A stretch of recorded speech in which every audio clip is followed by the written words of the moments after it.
It's literally the only reason why we keep the internet around. It's the Mike Sasson Show, broadcasting from Mr. Small's Studio Theater in beautiful Millvale, Pennsylvania, as we adjust microphones because that's the kind of perfectionists we are. Again, my name is Mike Sasson. I host the show. Over there is Alex Clemens. She produces said show, and that's how we make the pancakes. I want that to become more of a saying. Like, people sit there and be like, that's how you kill two birds with a ratchet or something. I want people to sit there and be like, hey, I just built this building. I'm like, well, that's how we make the pancakes. Start it, Mike. You can do anything that you want to. That's right. I can just decide right now that pancakes will become, I want pancakes to become currency. Like, always they talk about, like, ooh, this is as hot as hotcakes. At one point, I bet you, like, hotcakes were like the PlayStation 4. Like in 1904, everybody was just insanely like, oh my God, look at these things. They're cakes, but they're hot, and you can cook them in your house. And everyone's like, oh my God. Wow, the world, it's filled with Satan. And then, like, preachers would preach against it, like Elvis back in the 70s. I don't know what happened. Anyway, so, again, my name is Mike Sasson. You're listening to The River's Edge at www.riversedgepgh.com, or you're listening to us on TuneIn Radio across the planet Earth, or you're listening to us on any of the podcast formats, iTunes, SoundCloud, Google Play. It's an unbelievable thing. Technology is the reason why we all have better lives. This week, I'm going to be recapping the Super Bowl. Hint, it sucked. Also, fresh eyes this week. I had Alex watch some Public Enemy videos because we are going to fight the power. Also, guess what? This week, I'm going to do a new segment called Dude, We Gotta Talk. Actually, it's not a new segment. It's a segment I used to do actually on a TV show here in the city. And I'm bringing it back because there's a group of people that need a talking to, and I'm going to give it to them. Also, I'll tell you about my weekend. Had some very fun moments, some very sad moments. The sad moments had to do with a movie. It had nothing to do with me. Oh, not real life. Yeah, but it was real life. But we'll talk about it. It's a very interesting show. But again, thank you to everyone who continues to support The River's Edge and continues to support the Mike Sasson Show. Last week, we got a first-time comment from my mom. Yes, it was the best thing in the whole world. It made my whole week. Because first off, I didn't know she had any way of like seeing the show or anything like that. She found a way. But we had one of our more popular segments. Apparently, you admitting that you don't get, every dude that you want made people like go nuts because it had like 600 some odd views or something. You just got to be humble, Yeah, and then, but my mom just very quietly just put down their loss. Yeah, and oh my God, did it make me feel like $1 million? Because it was. She's just sitting there going, "Hey, Alex." I think it's because I know that like she doesn't have real access to these things. So like the fact that she went so much out of her way to watch this video and then post a comment about it. Yep. Oh my God, most genuine thing that has ever happened. Thank you, Catherine Sasson from Alex Clemens. There you go. And again, thank you to Alex's mom always for making comments. Yes. We always love. Honestly, if you listen to the show, share the show with your mom. Yeah, apparently moms are totally into it. Yeah, so make sure you completely expose your mom to the Mike Sasson Show, because I think then you'd have that bonding and you just become closer to your mom. Yeah, it's a weird bonding with me and my mom, because it's not like we necessarily talk about things that I talk about on the show, because it's a little bit uncomfortable to talk about face to face maybe some of the things. But it's the fact that I know that she knows now these things that I talk about. I think secretly she's really enjoying the fact that she knows so much more about her daughter through the show of a very large man with, as we learned last week, Popeye arms. Yes. So, I think that's definitely it. Yeah, so you're welcome, Ms. Clemens. Anyways, again, let's go right into it. Okay. Let's review this year's Super Bowl. Let's do it. I'm just going to, first off, as a guy from Pittsburgh, I'm just going to be honest with you. We have several listeners from around the country, some of which are in the New England area. I'm going to say it. I'm going to be the big man here. Congratulations to the New England Patriots for their 6th Super Bowl. I am not a hater. They completely deserve it.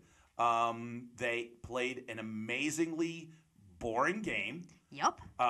It was insanely hard to watch. And here's the thing. I have forgotten more about football in the last 10 minutes than most people know. Now, that's not being like you're being braggadocious. No, that's like proven fact. Braggadocious. Yeah. And I will tell you right now, that wasn't great defense. That was just horrific offensive execution on both teams.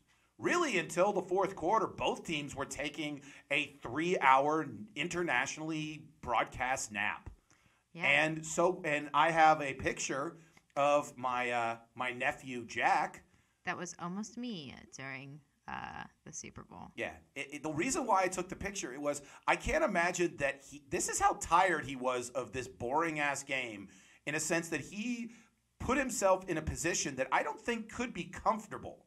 That doesn't look to be awfully comfortable to just knock yourself out and just start napping. See, the thing, obviously, football is always boring to me. That's why I don't watch it. Yeah. And the sounds of it typically put me to sleep as well. But this game, I had like real trouble with. Like, typically when I watch football, people are always like, oh, my God, Alex, did you see that? I'm like, no, I'm just really staring at the screen. I have no idea what's going on right now. I just sometimes look at people's butts and then make fun of a couple things. Is that your favorite part of the male anatomy, their butts? No. It's their... God, no. What is your favorite? I don't know. You got to think about that. I don't know. Maybe they're dicks. They're dicks. So I don't know. What else is really? There's not a ton of like. Yeah, men are not a tremendous like source of. They're not a great amusement park. Women's bodies, woo, they're fun. Woo, yeah, exactly. Yeah. So many great things. Yeah. You have multiple great things. Yeah, ass, boobs. Boobs are awesome. Yeah, exactly. We get two. Men only get.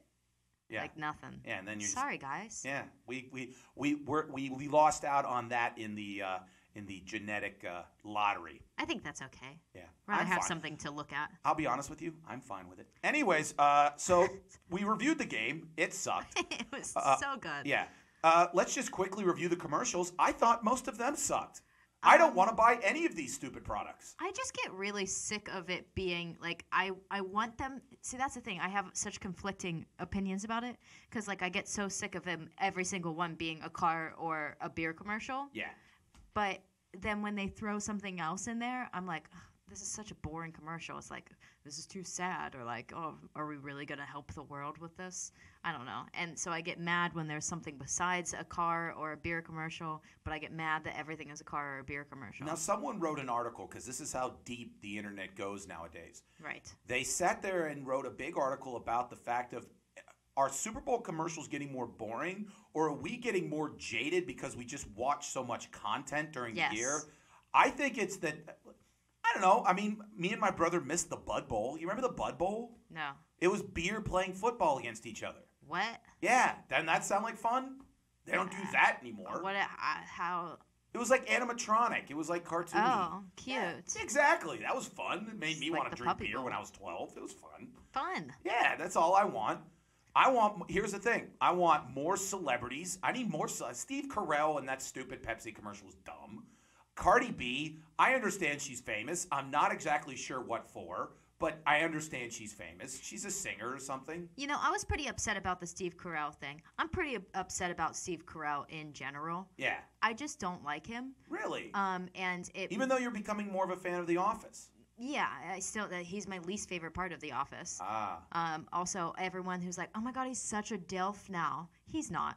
He looks the same as he used to, but now he has white hair. By the way, this is the queen of, like, she decides whether you're a DILF. Yes. And you're saying Steve Carell. No. No DILFness. You can't just, it's not, you have to be like, typically you're going to be attractive your whole life, and then you just, turn into a DILF. Yeah. He's never been attractive, and it's just because he has white hair and like a beard now doesn't mean he's a DILF now. You can't just do that. Yeah, there's rules to this. There is rules. There's not anarchy. Yeah. Okay, so we reviewed the commercials. They mostly suck. Now let's get to the most important thing, especially to Alex. The fact that I watched the game at all. Yeah. No, the most important part of the game that really you watch every year. And to be honest with you, all of my Facebook friends who are female, the only thing they tweeted about and talked about really the halftime show.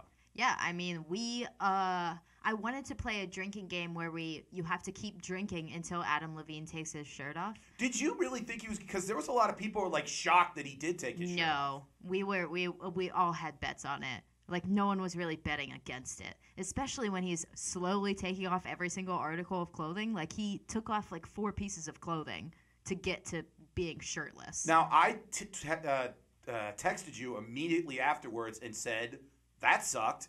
And you were like kind of in agreement, except by the fact that Adam Levine got shirtless. Yeah. And I basically said, yeah, that's what someone does when they know they're bombing. They pretty much just sit there and say, hey, look at my abs. Oh, I agree. It was a terrible performance. It was really awkward.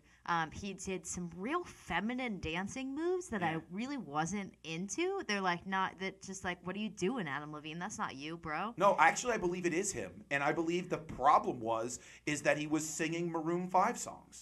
I don't know. I was happy that they were singing Maroon 5 songs because obviously I like those songs better. And then when, like, what's his face and what's his other face came in and, were rapping and whatnot, it was so awkward. By the way, you just sounded like the whitest human being in the world. The two, what's his name, and then who's he? They were just rapping about, I don't even know. I don't remember the first guy. I wanted the young man from The Voice to keep singing. I don't remember the first guy, and he's someone that, like, everyone my age is, like, always talking about, and I'm like, oh, I should know who this is. Yeah. Like, I should definitely know who this is, and maybe, like, listen to his music, but I don't. Yeah. And I just, whenever anyone brings him up, I'm just like, uh-huh. Mm-hmm. Totally know what you're talking about. I'm the same way with the Cardi B, in a sense that I know she's famous. Right. I know she was a stripper at one point. Yeah. That's all I know about her. Yeah. If you played every Cardi B song to me and claimed that they were like songs from Samantha Fox, I'd be like, yeah, great. I have no idea.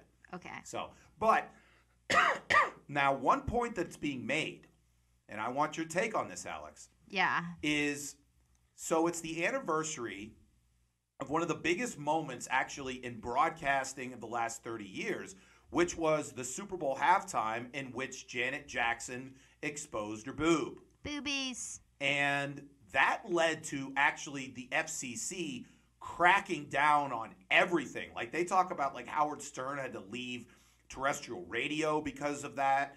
And, TV couldn't be as risque, and which led to, like, cable and Netflix because of the amazing amount of complaints from people because they might have seen a black boob. It's insane.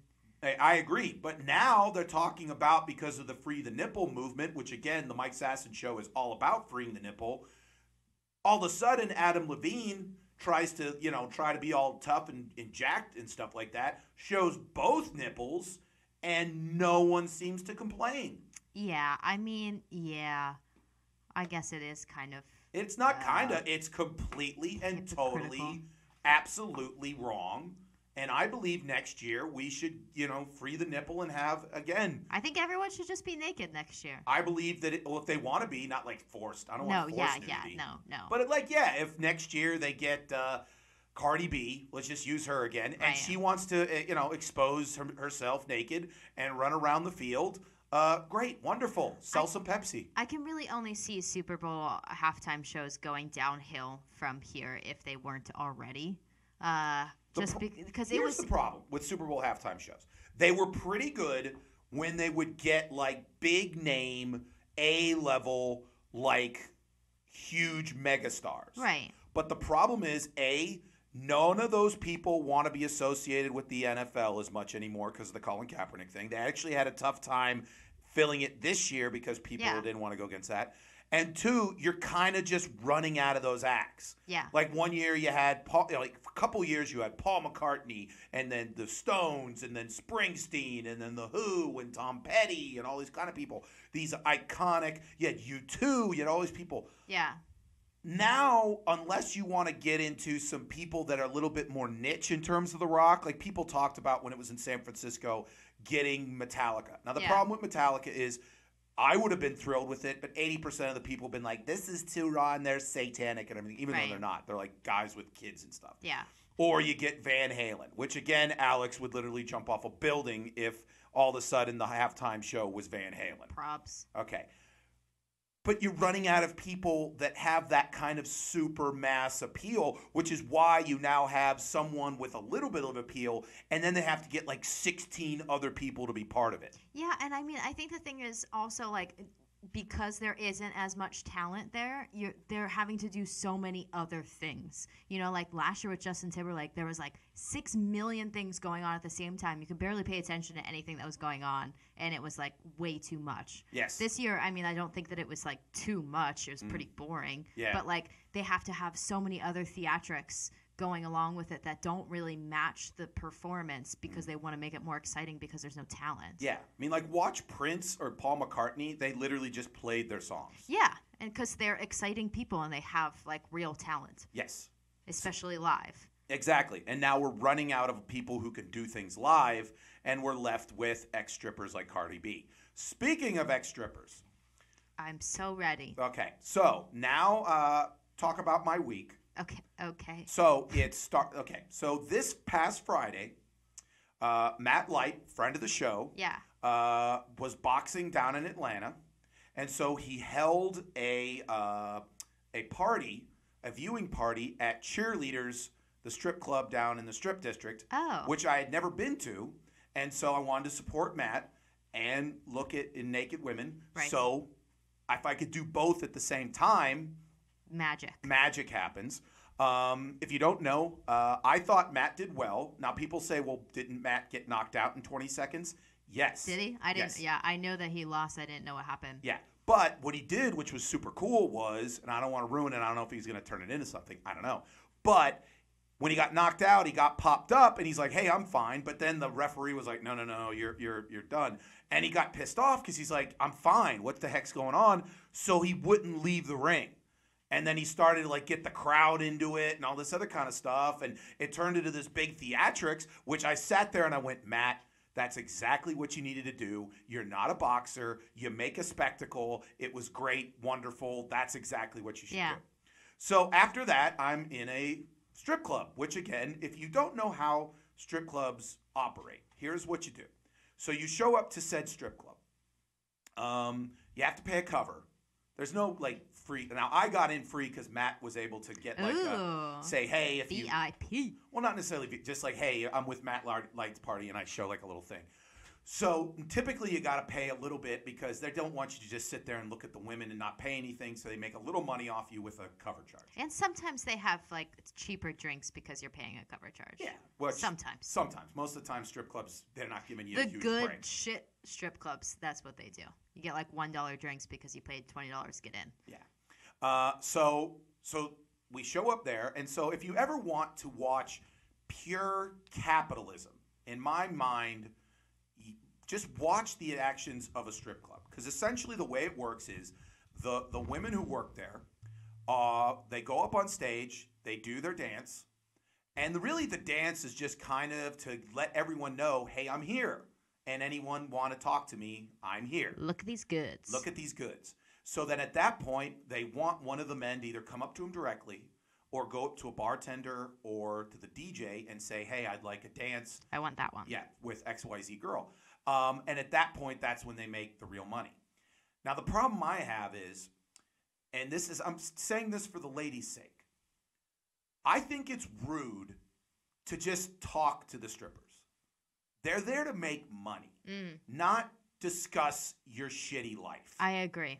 So, if you're there with the ladies and you're looking and you're just admiring the beauty, which is the feminine form, pay the women. Right. So here's my thing. If you are with a woman and you are talking to her at a strip club and you know she's a stripper, which means she's there to earn a living, and you want to talk about how bad your job sucks, fine. It's $25 a song, just the same as if you would go and get a dance. Right. You want to sit here all night and I'll just listen. And by the way, I think if you ask the women, which would you rather do, listen to some doofus talk about his stupid job or go in and give a lap dance into a guy's crotch, what would you rather do? Crotch or listen to some guy bitch all night? I honestly don't know. I think it's probably close. crotch. Yeah, it's pretty close. I mean, like, imagine some fucking dude just like, so I work at, at blah, blah, blah. And you have to be kind of, like, patient with them, you know? Exactly. Can't just blow up in their face, which I feel like you would really want to do after a while. You'd be like, change your shit, bro. Maybe you shouldn't be coming to strip clubs all the time if you don't want to have all these problems. Exactly. Eventually, you just be like, hey, I get naked for money. Want me to do something? And you're like, no, I want to talk to you. Like, do you realize there are women everywhere at other bars that for basically a drink will let you talk to them? Yeah, I wish that people paid me at work when they tell me all of their stories. They paid me by the minute. You'd be like, here's the deal. You could continually tell me your stories, or I'll grind naked with you into your crotch. Yep, I'll listen to every single story that you have about Three Rivers Stadium, and if you pay me $1 an hour. Yeah. That's really cheap. Hour? Yeah, seriously. They're $25 a song. Yeah, I'm a bargain. Yeah. But like, okay, old guy comes up to you and starts talking about him and his dad going to a Pirate game in 1983. Yeah. Or during that same song, you get naked and you grind into his crotch. You're probably, it depends on what day it is. I would say it does depend on the day. Yeah. For sure. There's some days you're like, okay, fine. You went and you parked in that. Oh, and then you saw Daryl Strawberry. Oh, that's great. Whatever. And then some nights are just like, no, just be quiet. I'm just going to grind my butt into your crotch. I'm sorry. Is Daryl Strawberry a real person? Yes. Who is that? He played right field for the New York Mets. That's so cute. I want to marry into that family. No, you don't, because he eventually went to jail for domestic violence. Damn it. But one of the things that I thought was, this is Sasson story. You know, like we had 972 kids. Right. Okay. I thought it was 973. It depends. The number changes constantly. Okay. So one time, we're deciding what to name one of the kids. And so we're around the table, and my brother Tim sits there and goes, I want to name him Daryl Strawberry. And so my mom's like, you want him to name Daryl Strawberry Sasson? And he's like, no, just Daryl Strawberry. I don't want Sasson to be involved. Yeah, just I want my little brother to be named Daryl Strawberry, which, to be honest with you, is a pretty sweet name. It really is. That's why I want to marry into that family. I would totally eat a dessert named Daryl Strawberry. I'm going to look up, this is how I find my future husbands. I look up on Facebook, like what the last name I want to have, and then I find the attractive ones, And then you do a little poke? No. You're You're not still doing that. Okay. I've never actually done that. Thank God. Yeah. Don't ever do that. I know. It's only for creepy people. I know. I don't do it. But sometimes that's when you know a Russian bot is trying to he's like, ooh, Jenny, blah, blah, blah, poked you. Like, clearly this woman from frickin', New Orleans, Louisiana wasn't looking at my picture and went, or it's some creep from high school. Yeah. No. So to review, if you're going to sit there with the ladies, it's $25 a song. Forgot we were even talking about that. Yeah, remember that? Daryl Strawberry got me confused. By the way, Daryl Strawberry, huge fan of the strippers as well. So now going to the sadder part of my week. So the next day, I had a comedy show in Saxonburg. Okay. Did really, really well. Mm-hmm. Was on a high. Yelled at some woman for not yet on stage. She was heckling me because I did my joke about Karate Kid, and she goes, "You ruined the movie for me." And I go, "That was the point." And then I started yelling back and forth, and I made her look a fool. So I was feeling good about myself. Okay. So then, but I wanted to watch this movie, this documentary that's only out for limited time about World War I, called "They Shall Not Grow Old." Oh, yeah, I saw the previews for that. Yes. So if you've never, it's with Peter Jackson, the guy from Lord of the Rings, and he got a hold of all of this archive footage from the British World War I Museum. And they literally just had a meeting with him in 2014, said, hey, in 4 years, it's going to be the 100th anniversary of the armistice of World War I. We're going to let you have all of the footage. All we want you to do is figure out something cool to do with it. And he was like, okay. And so he went back to New Zealand, where he lives apparently still, and he gave them all this footage, and he went up to the people in his place that makes Lord of the Rings. He says, do something with this. And they were like, okay, well, we can make it look like it's modern. So they added color and they added like good sound and they took away all the the scratches and the dusts and everything like that. And then what they also did is they figured out who they were looking at, and they actually found people who were from that area of Britain, so that they found, and then they also found people who could read lips. And so when they were walking past, the people were like, "Come on, gents," or whatever like that. They literally would be able to get the person from that part of England so they could get as close to humanly possible what he would sound like, so as they were describing it. Plus, they got this archival interviews that they had with actual World War I veterans that they recorded in the 60s and 70s when these guys were like about to die. So they were talking about World War I. And the thing about it is, so I had a great comedy show, and I drive to the Pittsburgh Mills, and I sit down, and I have my popcorn, and I got my candy, and I got my soda, and I'm going to watch this documentary. And guess what? It was really, really depressing, because World War I was an absolute slaughter. It was pointless. Nothing was accomplished in World War I except setting up World War II. Yeah. And the thing that hit you, because especially since they cleaned up all the pictures and stuff like that, they talked about the fact that a good percentage of the kids, and I call them kids, that were fighting in World War I were as young as 15 years old. Ooh. So, and they showed it. So literally you're seeing like this young boy who's like 15, 16 years old going to go off into a trench and going to get fired upon, and you know the ending, which is, yeah, you win, but nothing really is accomplished. There's a guy in Germany who's on the other side that's going to eventually start a much huger war, so really all of this was pretty pointless. Yeah. And that just made me on a Saturday night, which I could have just left from the comedy show and been like really super happy about life, really super depressed. So...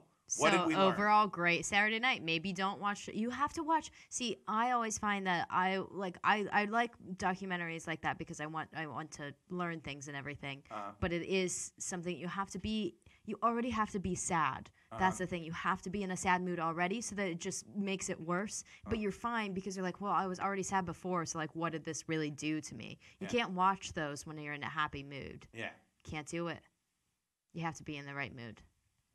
I completely agree. And I hope you're in the nice mood, because next up, Bar Thoughts and Experiences with Alex, where she discusses some pointers for first dates. We all want to get that wonderful person to spend the rest of our lives with, but guess what? In order to find that person, you got to go on a first date, not completely blow it, which is why Alex is here to help you out. Again, you're listening to The River's Edge at www.riversedgepgh.com. My name's Mike Sasson. That's Alex Clemens. We'll be right back.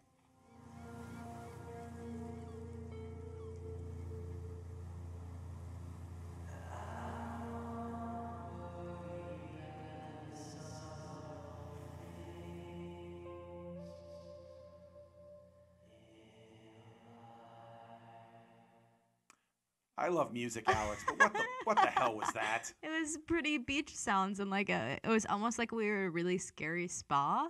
That's how I felt, at least. Yeah, that was a spa that you were just like, yeah, this place needs to close. Yeah, I should probably get out of here. Yeah, it's like a spa in which eventually someone's just like put you in a, put in a tanning booth. Hey, you're murdered now. Yeah, this is where you're gonna get murdered. How you doing? You're like, yeah, I saw it coming. Anyways, this is the Mike Sasson Show. It's the most beautiful just thing on the internet. So we all love you, and make sure that you continue to listen to The River's Edge at www.riversedgepgh.com, and continue to listen to all of the great music and talk that's on this station. And if you want to see me do comedy, you could see me this Saturday in Monessen, Pennsylvania. Oh, my favorite place. With the great Ray Zawatney. Ooh. And so it's going to be a wonderful time. It's going to be honestly, I'll bring it up. It's going to be a hoot. Anyway, someone else who's a hoot is Alex. She goes on first dates, but beforehand she drinks so that she's ready to rock. It's Bar Thoughts and Experiences with Alex. Alex plays said song. That's not it. That's not the right song. I got it. I'll get it eventually. Don't worry. So it's not like we've been doing this show for 2 years. There we go. There we go.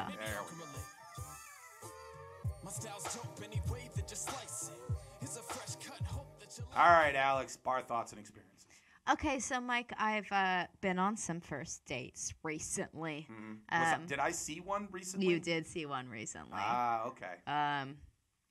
I go through phases with people of I'll go through like a month or two where I don't want to see other human beings, and I just kind of come home from work and then just like do nothing. And then I go through phases where I like want to be out every night, and I'm going through one of those phases right now. Okay. So I've been on some first dates, and yeah, I did have a first date last week at Scarpace's, which I was very fortunate that Scarpace's was not a total shit show on Wednesday because it was very cold outside, so none of the crazy people came out. But I figured I would give some tips on picking the perfect first date place. Ah, okay. Yes. That's critical. It really is, because I've been thinking about it a lot, and I am typically the person to decide.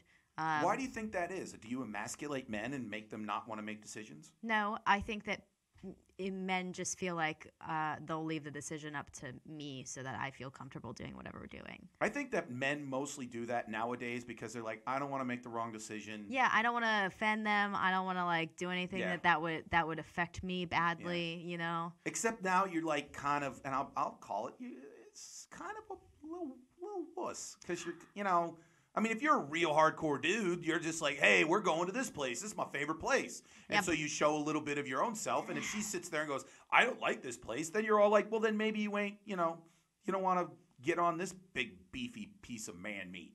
I do like being in control, though. So it's probably a lot of me doing that. Okay. But some tips. First of all, the place that you're going, in my experience, I like to go places that I'm comfortable with. I'm not a huge fan of going to like a place that I've never been before on a first date. Right. Like, I need to know my surroundings. I need to know like what the bartenders are like, what the menu's like. Is it dark in there? Like, is it going to be busy when I'm there? Things like that. I need to be completely comfortable in the place I am so that I'm not worrying about that on top of worrying about being on a first date and how awkward that is. So you're saying pick a place that's safe in terms of you're going to get a quality meal, you're going to get a quality drink, you know that the place is going to be safe and you're all cool, and if things turn to pure shit, you know how to get home. Yeah, exactly. Like, I went on a first date once. This is very stupid. I went on a first date once, and I had never been to the place, and the front door was very heavy, and I almost fell on my face,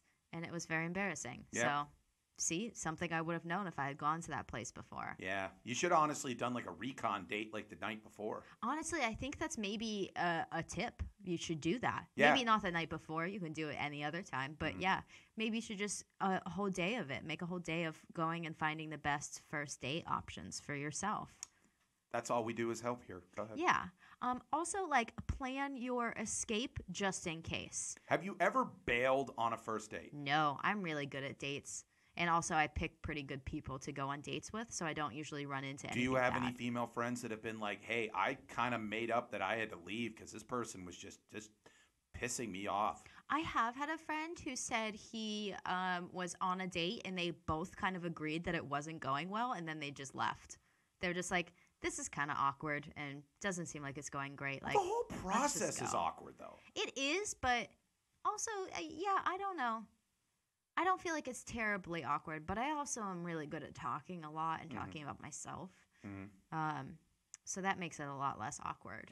I think if I was quieter, I would be sad about how awkward the first dates are. There you go. But yeah, I think like planning an escape plan just in case. You never know what's going to happen. You never know who you're getting on these dates sometimes, you know? You they go. could be a total crazy person. Yeah, you don't want to deal with the crazies. Yeah, and then like let people know where you are. Like me and my sister always do that. She's my excuse for everything. If I'm ever late, which I'm always late, like for dates or anything like that, I'm always like, oh, sorry, like my sister was talking to me forever. Or like, oh, sorry, I had to help my sister do this. And I told her the other day that she's my excuse for everything. She wasn't very happy, though.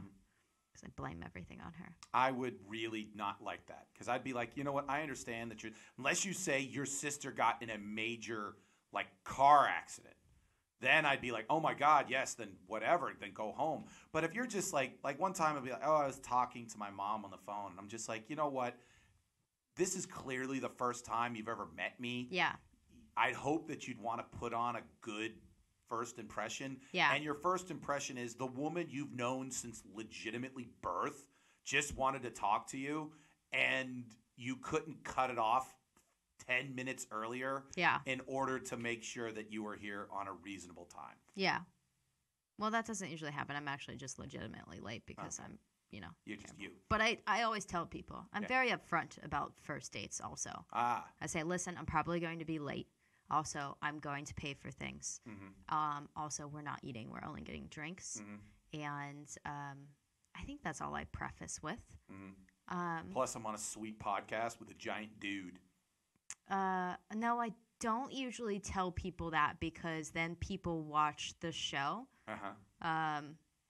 And that's and then I can't talk about them, Well, I can't openly talk about them. So essentially what you're saying is if you're on an awesome show, don't tell them that because then you can't tell them about the day later.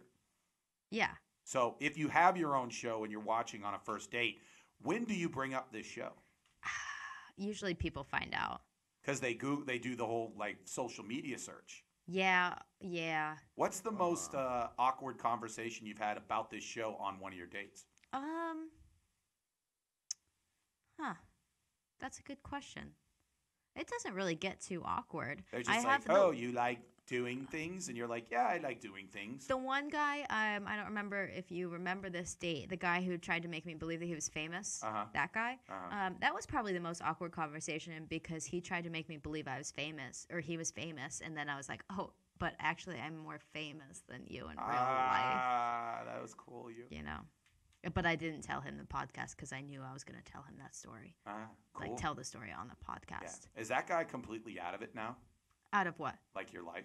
Oh, no. Oh, okay. Yeah. Good you kept him around. Yeah. Anyway, so... Always got to keep those placeholders. Yeah. Just, yeah. Those backups. They're on the bench. They're on... Yeah, you got to have a deep bench is what you're talking about. You got to have depth. Yeah. And then my last tip for first dates and picking your place is pick something where there's something going on that you can talk about, but that's not going to completely distract from your date. I'm not a huge fan of movie first dates or movies on the first through fifth dates because I want to talk to someone and get to know them. But it's very helpful if there's something else going on in the background so that you can if things get awkward, you can kind of talk about that, What's one of the ones that you say that a band maybe? Yeah, exactly. A band. For some reason I keep thinking about aquariums. I don't know why. Have you taken a date to the aquarium? No, but it sounds fun. Get drunk beforehand and then go to the aquarium and look at fish. Someone take Alex to the aquarium. Please do. Yeah. I'd like it. I haven't been for a while. There you go. Anything else, Alex? No, that's it. Hey, that was Bar Thoughts and Experiences. It is. And remember, if you want to really get on the proper Alex train, aquariums. One word. The Alex train. Yeah. Whoop, whoop, the Alex train. Come on, the train. Anyways, that was Bar Thoughts and Experiences. Thank you very much, Alex. You're welcome. Awesome. Now, my brand new segment, I will tell you about it right after the same theme song.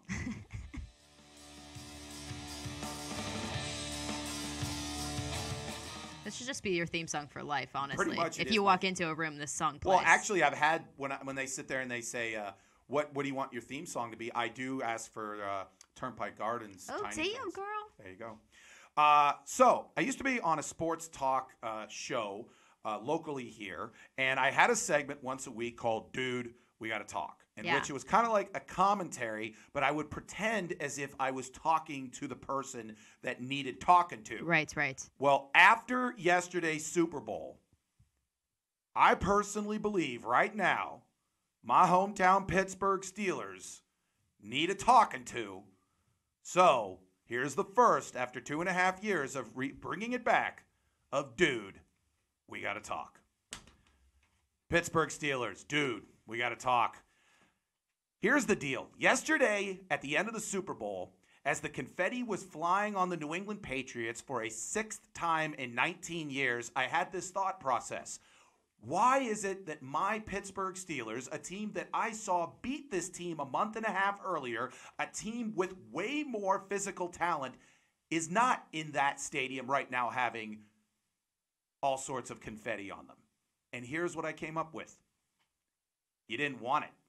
You didn't want it to happen.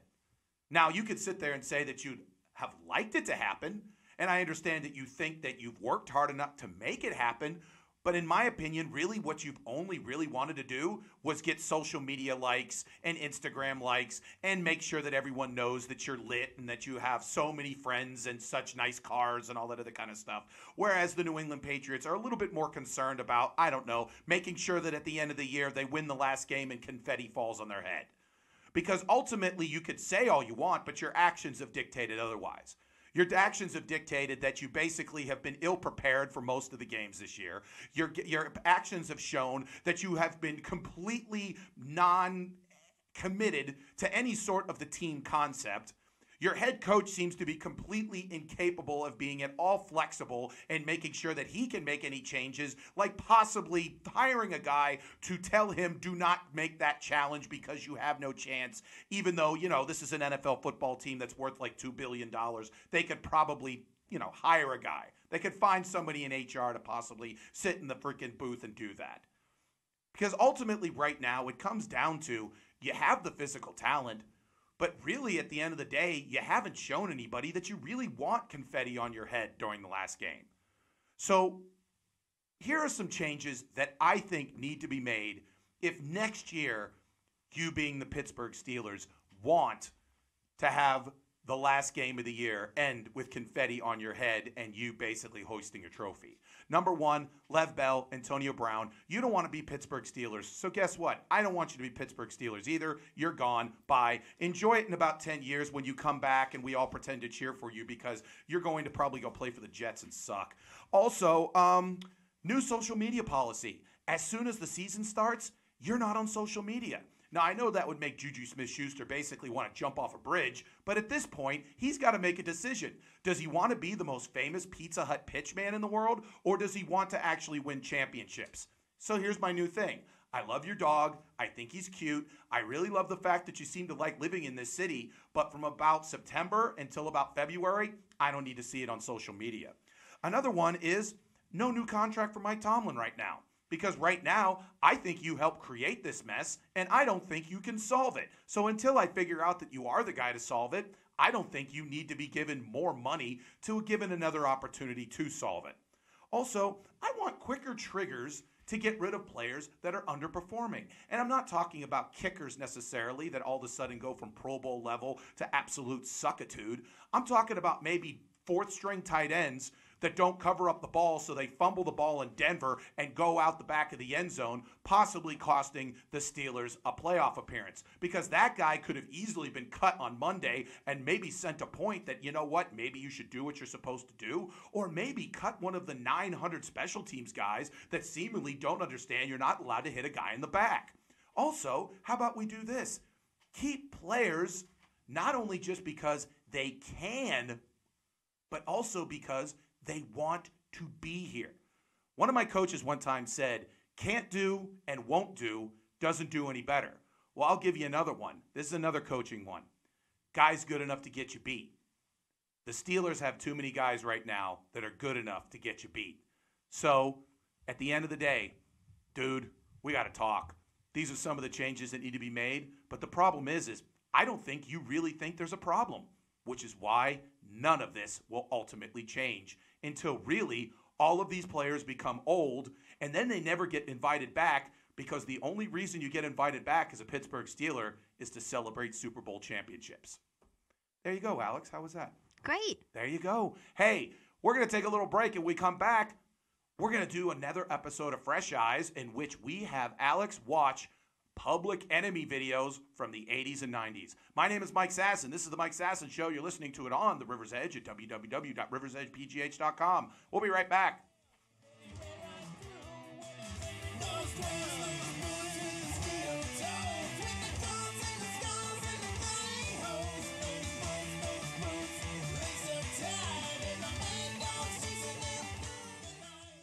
We're back on the Mike Sasson Show. It is on the River's Edge at www.riversedgepgh.com. Remember, this show is on at 9 a.m. every Tuesday on the River's Edge, and then immediately afterwards is our friend Jason Clark and Aaron Kleiber. It's Grown Dad Business, so continue to listen to those guys' hilarious takes on the most important job you can have, which is, of course, being a comedian, also being a dad, but who knows. Anyways, this week, we have a very special Fresh Eyes in which we analyze, in my opinion, one of the best hip-hop acts in the history of the genre, Public Enemy. But first off, I have to listen to a song that I'm not a huge fan of. Alex, play the song.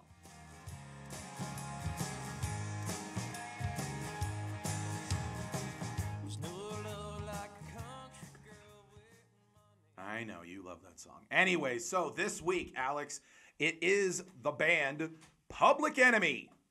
They were formed actually in the late 70s during the early days of the hip-hop movement at Adelphi University on Long Island. Chuck D and Flavor Flav were both there at the time. But this is early hip-hop. This is like, it's legitimately like in 3 boroughs, and they were kind of in that. They were actually 2013 inductees into the Rock and Roll Hall of Fame.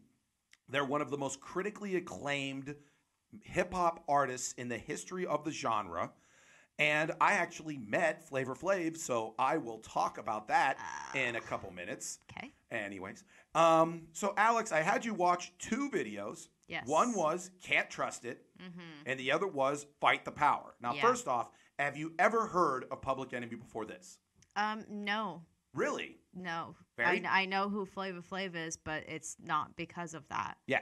That's one of the things about that people forget about Flavor Flav. He was like part of the way they described, I was watching this documentary about like the history of Public Enemy. They set out to be the Clash of hip hop. They meant to be like the political, like ardent fight the power kind of band. Yeah. And then they had Flavor Flav, who was the original hype man. Right. They actually had a story when they were about to get signed by Def Jam Records. Rick Rubin, who actually ran Def Jam Records when they started out of his dorm room at like NYU. Yeah. He loved Public Enemy. He loved what they were doing, but he wanted no part in Flavor Flav. So he went up to Chuck D. He's like, I love everything about it. I love the name. I love the political aspect. I don't know who the hell this guy is, and I don't know what he's doing. I don't like him. And Chuck D was like, no, you don't get it. He's the hype man.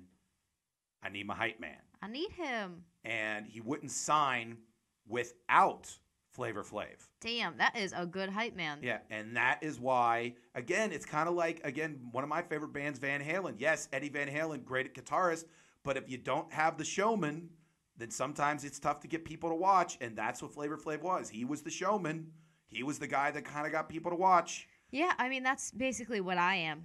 You're the hype woman. I am the hype woman of this show. I would agree. You're the reason why anyone does watch. I agree with that. I'm putting that on my business card. I don't want to be a hype woman, though. That sounds hype person? Stupid. I'm just going to be a hype man. Okay, there you go. Boom. No one has to know I'm a woman. But I think that's pretty clearly apparent. No. You just hear, I'm the hype. You're the hype. I'm the hype. Yo, who's the hype man? I'm just the hype. There you go. Gonna start wearing clocks around my neck. Yeah, there you go, because you have to know what time it is. Anyways, so, never seen these videos. I've never seen these videos. The reason I knew who Flavor Flav was because of Flavor Flav. Yeah. Because that was my generation. Okay. That's what was happening. So when you saw these videos, were you like, holy shit, this is a little different than what I thought Flavor Flav got famous for? Yes. Yes, very much so. Because like people like him, like hype men and stuff like that. Like I kind of equate him to like, like the Yin Yang Twins and like, Lil Jon. They're kind of just like people in the background of every song, the hype men. But they're in songs that like make sense to like have hype people. These songs, I was like, I feel like it's weird to have a hype person in these songs. These were protest songs. Yeah, and it seems weird to me to like. It doesn't seem fitting that he's there. Which maybe that's. So Rick Rubin, when he was sitting there going, I don't know why he's here, maybe had a point. Yeah, I honestly think so, because it's hard for me to take these videos seriously with him being there. Because you're like, oh, okay, like maybe valid points that you're bringing up, or like, like you want to inspire some type of change. But then there's this guy who's just kind of, it seems like he's kind of contradicting everything that you're saying, Yeah. Which I have a problem with. One thing about Chuck D that I loved about him is like as weird and as kind of like fun as Flavor Flav was, Chuck D like rapped like a preacher. Yeah. Like he was like, "Don't get careless. What is this?" Like he was very much like he's giving a speech. Like he was saying, we are going to like rise up in terms of the revolution. And then you had, Flavor Flav, yeah, boy. And you're just like, maybe. What's happening here? Yeah.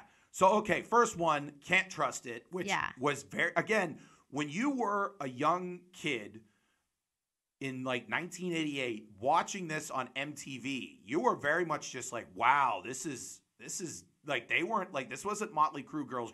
This was like, okay, this is a message. This is us telling you how it is about equating slavery and the modern workforce and all this other kind of stuff. What else did you see other than Flavor Flav really didn't fit in this band? Well, I mean, I don't know. Sometimes with videos and stuff like this, like I have a hard time getting into anything that's like political at all. But like sometimes with things like this, I'm like, were these people really trying to like inspire some type of change, or were they just trying to like create kind of like hate against something? Like, what is this a good thing to really have? Especially when there's people like Flavor Flav in it who are like kind of bringing it to people who might not actually understand what's completely going on. Do you know what I mean? Like, do you sit there and say, hey, this is the problem, but here's the solution? Whereas they're kind of just like, look at this problem. And I don't think that, like, they're showing that there's a problem, but they're not saying, one, like, really what to do. And they're not kind of explaining it super well to where I feel like people would misconstrue a lot of the things that they're actually trying to get across and then act inappropriately. Well, one thing that I think you bring up a good point is the fact that from a perspective of a person that had no idea that this is what made Flavor Flav, it's almost just like, okay, that's the guy who dated Brigitte Nielsen with the weird clocks and the weird teeth. Yeah. And I don't know how this guy is in a video about like slavery and the oppressive. Whereas at the time in 1988, when that hadn't happened yet, he was just the guy in the song, and so it made a little more sense. But did it make sense? Like, were people... I just knew in 1988, watching this as a kid growing up, that like, wow, these guys have a point that it really sucks to be oppressed in this country, and I should hopefully want to be part of a change as opposed to continue the oppressive nature of our society. So did people just kind of disregard Flavor Flav as like even being existent? No, I just think they just kind of viewed it as he's just part of the package, but ultimately the message. Because I think the thing about, especially at this point in hip-hop's history, like when it started to become popular in the mainstream, they were kind of more of a jokey thing. Yeah. Like Run DMC, is as good as they were, they hooked up with Aerosmith, and then they were, and then they did like funny videos like It's Tricky, and then the Fat Boys came out and they were just clearly being funny. Yeah. And then these guys came out and there was nothing funny, but these guys were serious. Like to kind of equate it to Run DMC, Run DMC hung out with Aerosmith. Public Enemy hung out with Anthrax. Yeah. Like they did a speed metal song. And so that was kind of how it was viewed between the two bands. And so again, this was and then when you did the second video that I had you see, which was Fight the Power, that was part of one of the most eagerly anticipated movies of 1989, which was Do the Right Thing by Spike Lee, which again, it was part of an entire kind of like genre of like, okay, this is an important movie, this is an important statement, and this song is an important song. Yeah. And so again, it was all of this, these things. And that's why, like, for instance, when, like, I think the Public Enemy and NWA and that kind of movement of this kind of message rap and message hip hop, which is what I grew up with, then it was a complete shock when then eventually it turned into people pouring champagne on strippers, and you're just like, hey, wait a minute. Yeah. This is supposed to be the CNN of the streets. This is supposed to be people telling you like what the truth is, and then all of a sudden it just became scantily clad women and guys throwing cash into the air. Right. I don't think that Flavor Flav really helped that. Also, how did he get his name? Also, I I guess my argument for him being in these videos is that maybe it would appeal to more people. Yeah. You know, like people might not care about these issues and like things that are happening in this video if you didn't have someone who like brought down the seriousness of a little bit. So yeah, I guess like, you know, being for him, I would say maybe it's going to appeal to more people. But in my opinion, watching them does like make it a lot less serious and kind of almost like it, like in my brain watching this, I'm like, it almost seems like a joke to me, you know? Yeah. Like because he's in it. Yeah, because and that's the only reason. Yeah. If he wasn't in it, but I don't know. Now, as I mentioned before, at one time, I think I mentioned this on the show one time, that I met Flavor Flav. I don't remember you saying this. Do you know his real name? No. William. William? Yep. Okay, because I called him Mr. Flav. Oh, obviously. Yeah. So, okay. So I'm working at the Hartford, like their version of First Niagara Pavilion. It was called at the time the Meadows Music Theater in Hartford. Uh-huh. I think it's now called Comcast Pavilion. I don't know. It's like the same. They're like two companies own all these things. Right. So I was working a hip-hop festival in which actually the opening act was Black Eyed Peas. Okay. This was before Fergie, so they were like a legitimate like hip hop Right. artist, and they played in front of nobody, which showed that's why they got the pretty girl, because it was like, yeah, you could be like a nothing hip hop band, or bring in the cute girl, and all of a sudden you'll be playing stadiums. Yeah. And they're like, bring the cute girl in here. Cypress Hill was on it, and I think I told you the story about the weed in Cypress Hill. Mm-hmm. Okay, so then the headliners were Public Enemy. Okay. Now, Hartford, again, is not that far away from New York City, which is their kind of home base. Right. So, out of the corner of my eye, it's before the show began, I'm, you know, because I'm a big guy, I'm up front in the barricade. So, I see the line of about 20 black people walking towards me before the show was even supposed to start. And I'm like, okay, what's going on? And as I got closer, the person leading these 20 people was Flavor Flav. Now, Flavor Flav, I'm 6'4". Flavor Flav might be 2'3". He's 5'7". Okay, he's not very tall. So he comes over to me and he waves me over. He goes, "Yo, big man, go over here, big man." And I'm like, okay, I guess I'm big man. I'll walk That was a over. good Flavor Flav voice. Thank you. And he sits there and he puts his arm around me, and he sits these 20 people in the front row of the theater. Yeah. And he sits there and he goes, "Yo, these are my peeps. These are my people. You take care of them, okay?" And I'm like, "Yes, Mr. Flav." I did sit there and go, "Yes, Mr. Flav. I will absolutely take care of them." I go, "What's your name?" I'm like, "I'm Mike." "Mike, I'll take care of you. Just take care of my peeps." So I'm like, "Okay, Mr. Flav. All right." So I'm sitting there, and all of a sudden the doors open, and the people come into the theater, and all of a sudden there's people with their tickets, and they're looking at their tickets, and they're looking at the seats, and they're looking at their tickets, and they're looking at the seats. And they come up to me and they go, "Sir, these people are sitting in my seats."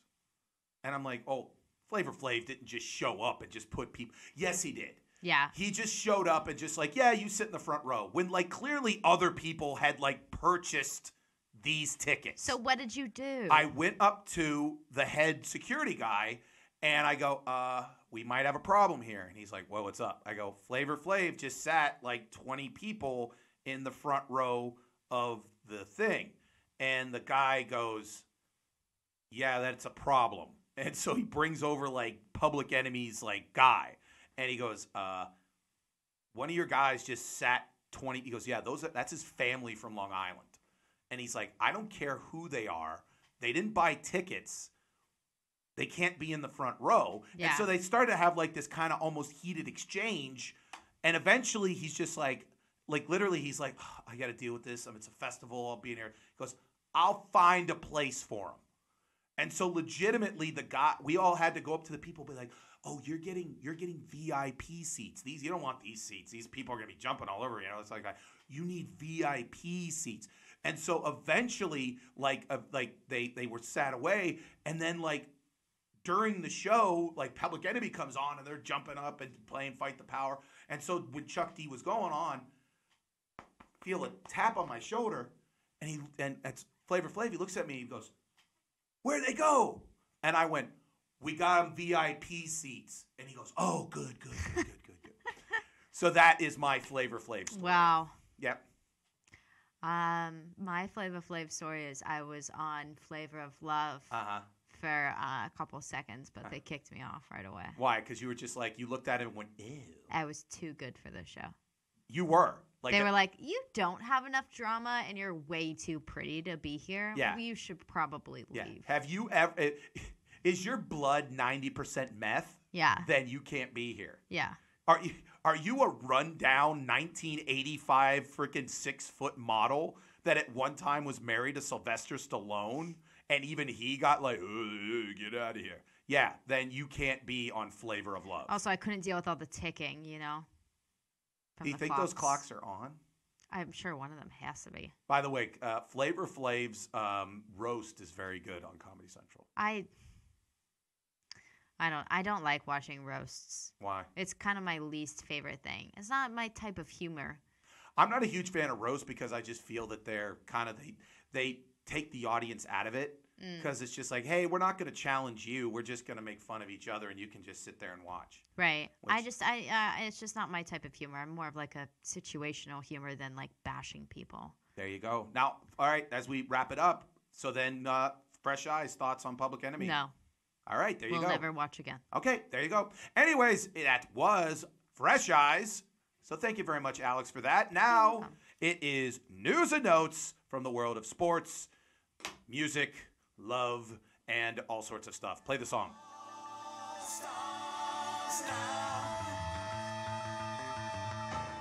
There's a big hubbub in Australia. Hubbub? Hubbub. It's a legitimate hubbub. Someone is opening up a hamburger place called Pablo Escoburgers. Cute. They actually have hamburgers in which there's a line of like sugar on top of it with a fake $100 bill in it because you're supposed to do cocaine. I like that. But the people who, let's just call them the No Fun Brigade, sat there and went, you realize this guy was a murderer. You're like promoting terrible people. Yeah, all that kind of stuff. Which, in my opinion, you're actually making fun of terrible people, which I think is funny. Like Mel Brooks said that he dedicated his life to making Hitler look like a fool, which I think is the exactly. Don't again, make fun of the awful people in the world. Make fun of Mao Zedong. Make fun of Stalin. Make fun of Hitler. Make fun of Pablo Escobar. Because one of the things that pisses me off about like the Narcos like movies on Netflix, everyone started to be like, man, Pablo Escobar's like a total badass. I'm like, no, this guy's a scumbag. Yeah, it glorifies him. Yeah, that's like I told you the story about the FBI agent with Goodfellas. I think so. Yeah, basically, when I was at UConn, I met the FBI agent that had worked with Henry Hill, and he hated Goodfellas and hated Martin Scorsese for casting Ray Liotta in the movie because he sat there and be like, he showed a photo of actually what Henry Hill looked like. He goes, yeah, looks a lot like freaking Ray Liotta, doesn't he? Yeah.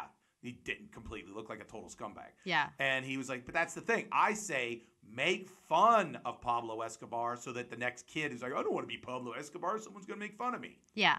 That's I agree. I think that's a good point, Mike. There you go. Speaking of Ted Bundy and making someone look good, we're in the midst of Ted Bundy fever. We really, really, really are, Mike. There's a new movie coming out about Ted Bundy in which... what's his name? Zac Efron. Zac Efron plays him, so everyone's pissed off because Zac Efron's a good-looking dude, and they're making Ted Bundy look like a good-looking dude. And also the fact that since there are these new things on Netflix called the Ted Bundy tapes, have you seen any of them? I started watching the first one last week, but I've read the book that it's kind of based off of. So here's the thing. So you don't have to watch the Ted Bundy tapes. Here's to come down. He's an awful person. He had real, like, almost delusions of being grand, and he just was a total scumbag. Anyways, but one of the problems is that a lot of women are going on Twitter and sitting there saying that Ted Bundy is hot. They're like, oh my God, Ted Bundy's so hot. All this blah, blah, blah, blah, blah, blah. So basically what it came down to was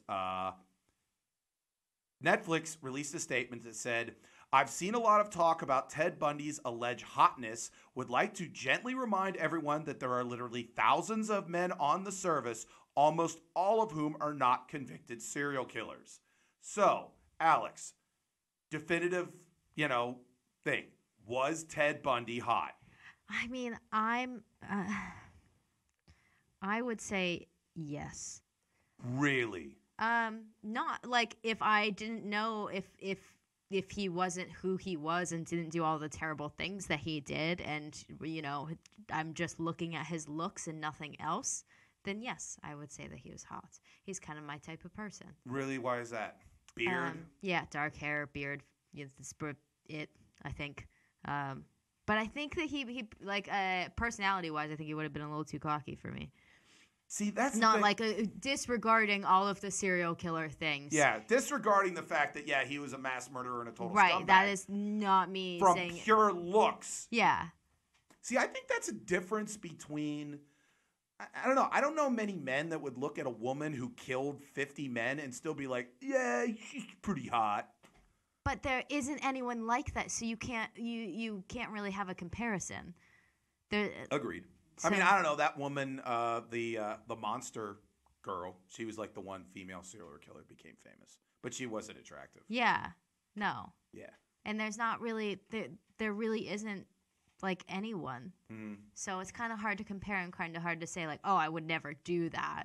And I don't know. I obviously don't. But from a look standpoint, you're just saying specifically looks. Yeah, I would find him attractive. Don't you I'd know probably how get killed. Yeah, that's the thing. Do you know how dangerous that would be? Because again, as we've mentioned, the attractive are horrible people. Like your Ronaldo, he's up for rape charges now. Ronaldo? The soccer guy. Oh. Yeah. He didn't pay his taxes. He had to pay $21 million in taxes. I'm more of a what's-his-face. Who's what's-his-face? What is his name? I don't know. Why can't I? The much better soccer player. Okay. He's super famous. Why can't I think of his name right now? I don't know. You're the one thinking about him. Okay, whatever. Cristiano Ronaldo's the super tall one that's... No. Okay. Is he an American? It doesn't matter. No, the one who is married to the Spice Girl. David Beckham. Jesus Christ. Okay, David Beckham is, again, he's... All right, I'll give you David Beckham. Okay. I think he's much more attractive. Yeah.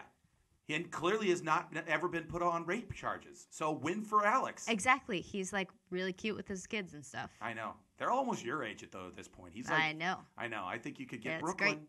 There you go. I follow him on Instagram in case. Do you really follow Brooklyn, whatever his name is? Beckham? Brooklyn Beckham? Yeah, obviously. How old is he? Like 15? No. Wait, is it that one? Hold on, let's see. You follow a 15-year-old boy on Instagram. No. If I followed a 15-year-old girl on Instagram, I'd have every right to. Okay, that's not the one I'm thinking of, but he's 19. Brooklyn is. So, okay. Okay. You've been Take it back. You've been clearly following him since he was 15. No. Yes, you have. Hold on. I'm trying to look at his kids. Who's hotter, his kids or Ted Bundy? That's a terrible comparison. Why? I can't say anything. I can't say, oh, his 15-year-old son is hotter than Ted Bundy. Okay, you just said he was 19. Either one is pretty different. You just said he was 19. Yeah, he is 19. Okay, so 19-year-old man compared to mass murderer. I'd say this 19-year-old man, he's more of the times. Is he more Beckham-y or is he more poshy? Does he look more like his dad or his mom? Because the mom's not even in the Spice Girls reunion. Think about that. He kind of doesn't look like either. How tall? He is 5'9". 5'9". My God, he's a freaking midget. It makes me feel old. I know. It's a shame. Anyways. 19-year-olds. There you go. 19-year-olds. You're a famous internet radio celebrity. Anyways, I say obviously we should probably stop like really obsessing about Ted Bundy and like getting all the hype girls into it, you know? But it just based on looks wise, I would say yes, that he is good looking if he didn't do so many terrible things. Yeah, he was. Yeah, I would say he was up there with terrible things. Speaking of someone who's done some maybe possibly terrible things, Donald Trump. He recently, it came out where somebody, which I think is hilarious, revealed his schedule. Oh. And the reason why it's kind of weird is that legitimately, they pretty much almost have him doing nothing during most days. He has spent 60%, they counted this, almost 60% of his time is spent what they call executive time, which he spends watching TV, tweeting, and talking on the phone. Huh. And now he claims, or his people claim, like, no, because that's the kind of leader he is. He wants to be able to freelance and be able to, like, say, well, I want to work on this, and well, I want to work on that, and I don't want to do this, which, again, brings me back to this point. People always talk about that people think that people in powerful positions know anything. These people don't know anything. Like, I always love when they talk about the president of the United States is busy from 7 a.m. to 8 p.m. No, he's not. Okay? Unless there's something really massive happening, all they do is, like people say it's so tough to be the president. Here's what they do if you're the president. You go into a meeting, and there's a whole group of people whose job it is to tell you what the hell's going on. So they give you the intelligence briefing, and they sit there and they're like, all right, Mr. President Sasson, in Yemen today, there was a car bomb in front of a mosque. 20 people were murdered. We think it's possibly ISIS. And we're like, all right, well, continue to monitor that, and something happens, and, call me. Right. That's it. That's all you do. It's all you do. Yeah, the president of China's on the phone. He wants to say if you want to meet up. Like, I don't know, not during the football season. Okay, cool. We can do that. You've got your own plane. Hey, the Prime Minister of England's on. He wants to talk to you about who do you think is going to win the Oscar for Best Picture? And I'm like, tell him it's Black Panther. We can Skype later. I don't know. That's all you do. So I'm going to actually kind of defend Donald Trump in this case. I just think it comes down to the president really doesn't do much anyway. And so why are you up his butt that he doesn't have? He just makes stuff up. Yeah. He should just be like, oh, from 8:30 to 8:20, I get an intelligence briefing. All he's doing is watching Fox News. Fine. Great. Wonderful. Intelligence. Yeah. Intelligence briefings. Anyways, moving on to somewhat intelligence briefing and somewhat, this is Donald Trump related. Jeff Bezos. Oh, okay. Guy worth like $150 to $130 billion, depending on the stock market. He's getting a divorce. Yep. Okay. So he's going out with Lauren Sanchez. That was his neighbor. Okay. Okay. Which, by the way, look at this. Lauren Sanchez was married to Hollywood super agent Patrick Whitesell. Here were his clients: Matt Damon, Christian Bale, Kevin Costner, and Hugh Jackman. Damn. Okay. That's the definition of Hollywood super agent. Yeah. Also, this woman, so she's got 2 kids with that guy. He's got a kid with Tony Gonzalez, NFL Hall of Fame tight end. Now she's getting Jeff Bezos. This woman must have a magic vagina. Like, it literally spews pure, like, gold dust. Yeah, it's definitely not a face. It's definitely not the face, I don't think. She's 49. She's got a pretty smoking body. Yeah, but her face. Yeah, it's her eyes. Yeah, you're not a huge fan of the face and or eyes? She can't go with Jeff Bezos. Well, Jeff Bezos looks like basically a penis come to life. It's really hard. Both of them have kind of, like, not great eyes. Sorry, guys, but you should probably not be together. Okay. Or at least have a child. Yeah, well, they're gonna, and it's gonna be really rich. Oh. But here's what came out, and this is why it's Donald Trump related. Apparently, her brother is a huge Donald Trump supporter. Jeff Bezos owns the Washington Post and has kind of been bad on Trump. So they released Jeff Bezos' tweets to her, and they get a little steamy. Oh? This is Jeff Bezos' tweets to the Lauren Sanchez. I love you, alive, girl. Alive? Yeah, I love you, alive, girl. The fuck does that mean? I don't know. Guy worth $130 billion does that. Because I will show you with my body. Ew. And my lips and my eyes very soon. I want to smell you. Why is he tweeting these? Is that what you said? No, he's texting. Oh, okay. Yeah, Thank God. This is sexting. I was gonna say, Jesus Christ. This is sexting to her. Whatever. Okay. Remember, guy's worth $130 billion. Clearly can't talk. Yeah. I want to breathe you in. I want to hold you tight. Apparently, he like rips off Air Supply lyrics. I want to kiss your lips. I love you. I'm in love with you. Now, here's the problem. The date he wrote that on is May 13th. He claims, I didn't get with anything until the fall. This basically shows that, they were getting it on He's in a shitbag. May. And that could mean that the woman who's divorcing Bezos because there's no prenup could really rake him over the coals because of the fact that they did not sign a prenup. And that could be proof of extramarital affairs. He's fucked. Would you sign a prenup? At what would point you in my require life? that? Now. At what point? Now. At this point, here would be my point. If I would marry a woman right now, considering I am in abject poverty, and I would eventually become the world's biggest celebrity, I would view it that we together achieve this, even though someone would be like, well, you told the jokes. Yeah, but you know what? If she's with me and she was at the beginning, that's really cute. Then I would view that we were in this together. But what if you could become like Jeff Bezos and you? Oh, you're signing one. I'm person. signing one the first date. It's going to be on the menu. But like, no. I don't mean that. What if you are now and you don't sign a prenup and then you become a terrible person and like cheat on your wife and then you didn't sign a prenup, and then she takes all your money. Well, if legitimately Jeff Bezos cheated on her, which it looks like it, then he's a scumbag and he deserves everything he gets. Well, what if she framed him somehow? What if like your wife decided to like frame you for all your money because now you're worth a shit ton of money? Well, I'd hope that my wife isn't that big of a scumbag. Yeah, but you never know. Some people are in the long con, you know? I know. That's the thing. Well, okay. Well, hey, you become world famous internet radio celebrity. You get that big time internet radio celebrity scratch.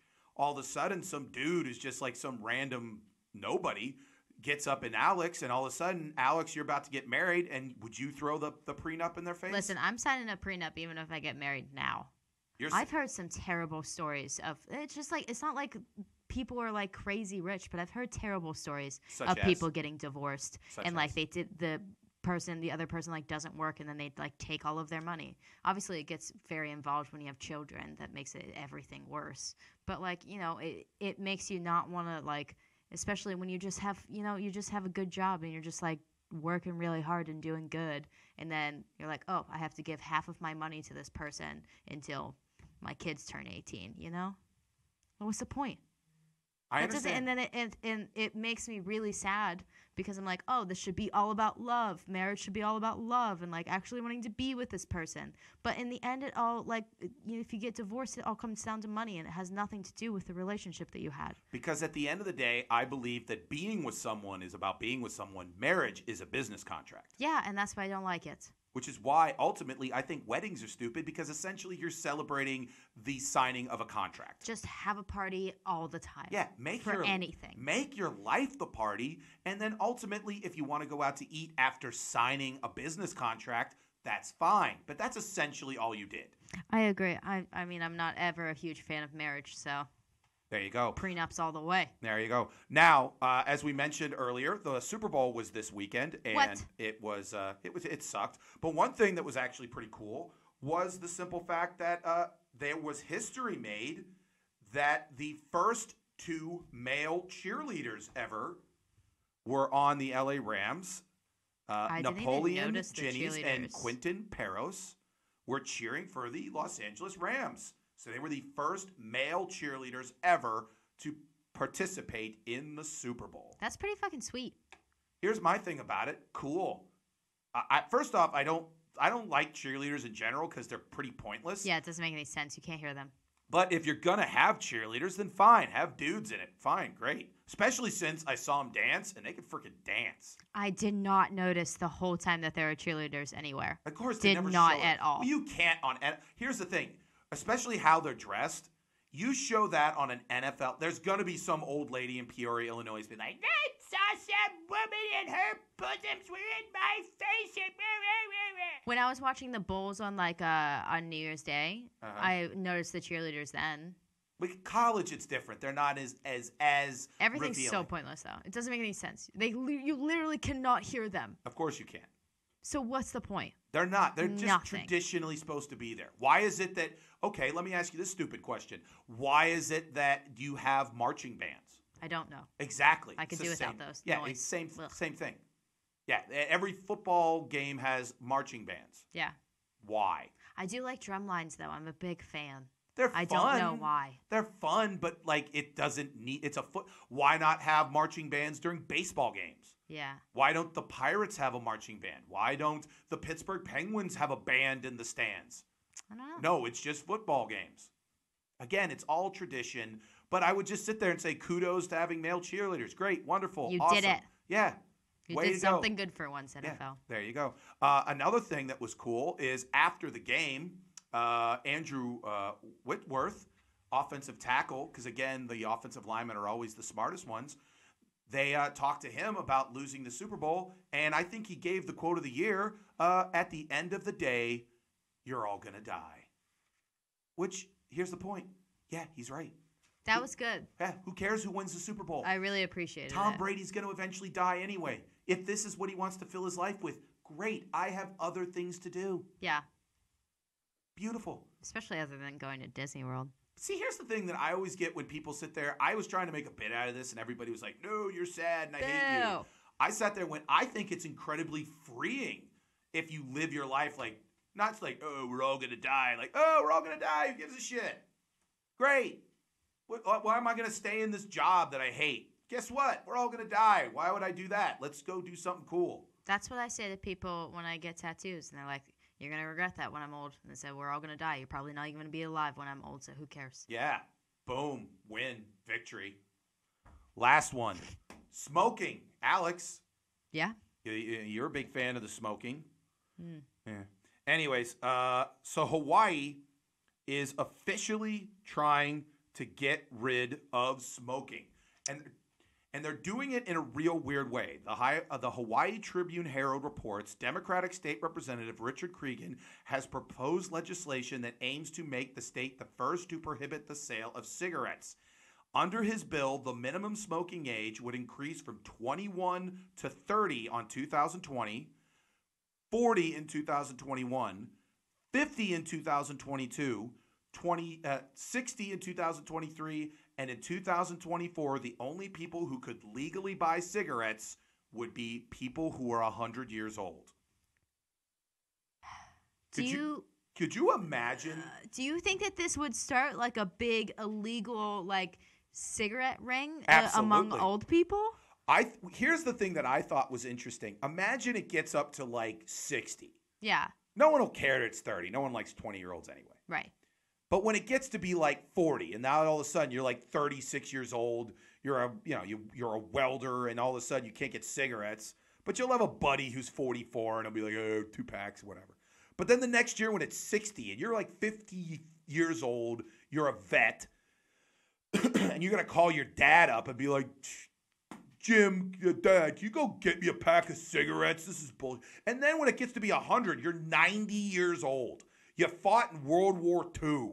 You were on the beaches in Normandy, and all of a sudden, you're not allowed to get cigarettes, and you got to find a 100-year-old person. And who's checking IDs for a 100-year-old person? See, I don't think that this is the way to go about it necessarily, because people are going to get them no matter what. They're going to do what they have to do to get them. Now I'm going to be the devil's advocate. Okay. Not that I agree with it. I'm just being the devil's advocate.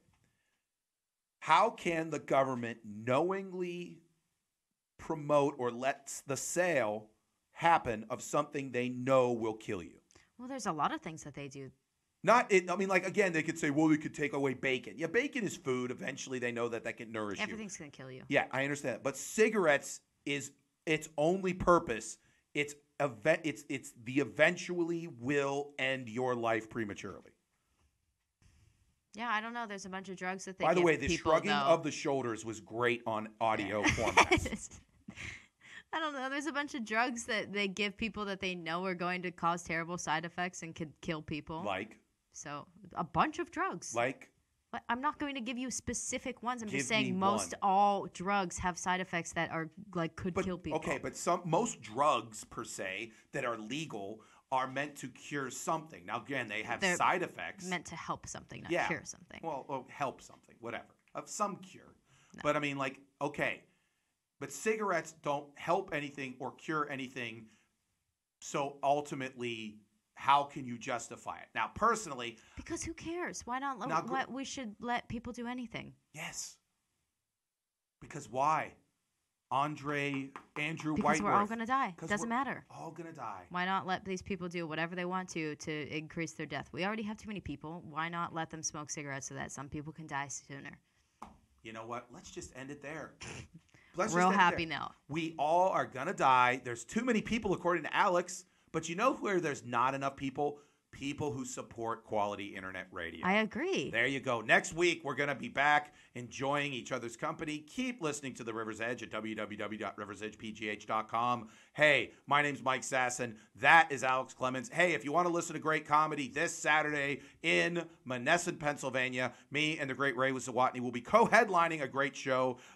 It's getting close to Valentine's Day. Making sure that you have someone to share your Valentine's with. Find them at a comedy show. Find them at a comedy show in Monessen. That would be a great story to tell the grandkids.